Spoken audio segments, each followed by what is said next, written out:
Hey family, happy Victory Day. Today I got a message in my heart that I need to share with someone, very much someone. But before I do that, I need to tell you guys why I am doing this. And the answer is obedience. but when I was speaking to God, I was like, I don't want to bleed on people while I'm healing. And he said he wanted me to be more transparent in this season because someone needed to see the reality of what it looked like to heal and still trust him. The reality of what healing looks like, because it's not always pretty.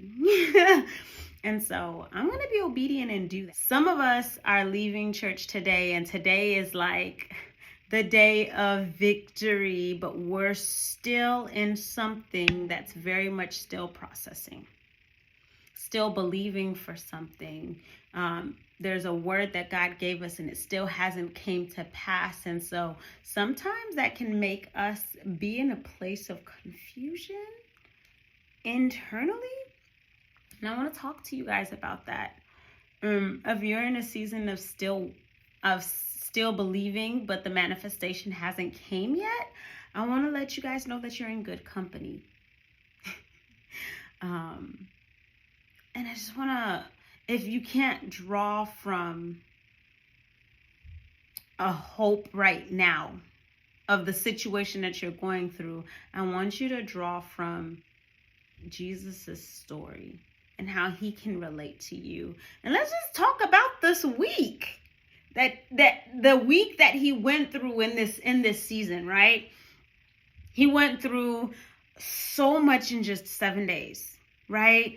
The people that were saying Hosanna, Hosanna, save us, celebrating him, were very much the same people that were saying crucify him. He had a person from his inner core, a person that he broke bread with, betray him. He even got to the place where he went into his alone time with God and said, if this cup can pass me, let it. I don't want to. And he was going through so much stress that he was even sweating blood. My guy was having a wrestle, but he chose obedience for me and for you. He chose to go on that cross thinking about the mess that I am still waiting and believing for. And thinking about the mess that you are waiting and believing for. To save you from that mess. And there are some things that happen immediate and there are some things that are a process. And for those of you that are still in a process that is taking years, I know I'm praying out some things that have taken years. And I'm still believing for the manifestation, but it's not here yet. And you can get to a place where you're tired. Where you're like, God, I know you can. I've seen you do it. I've seen you do it for others. And it's like, when is it going to be my turn? Or do you not see me suffering? I know what your word says, but that's not what I'm experiencing. I want to talk to you guys.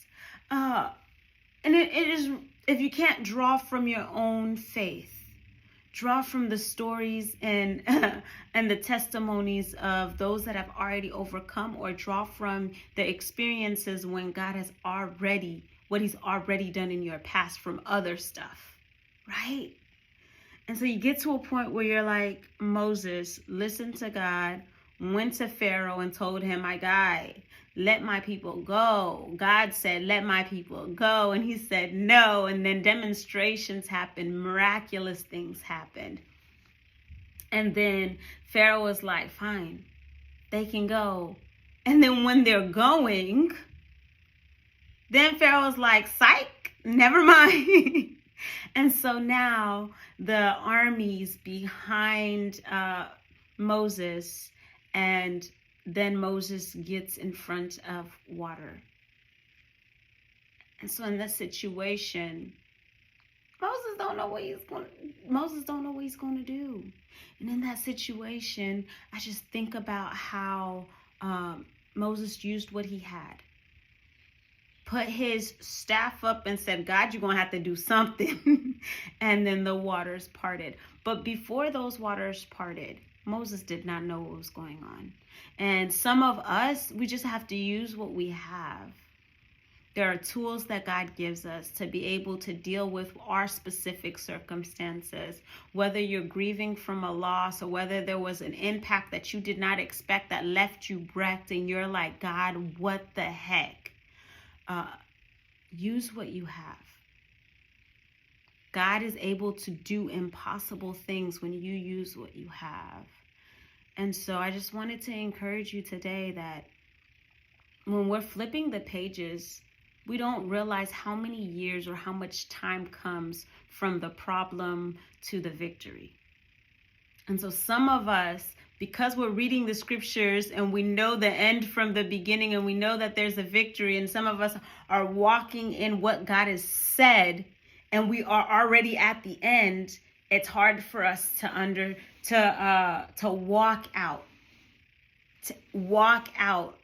to get to the victory. And I just want to let you guys know that some things are process. Some things are process. And trust that God has you and he's holding you, and he very much cares about the cares that you care about, and he's very much with you. He's very much with you. Use what you have. Use who you have around you. Reach out to those that you believe can help you.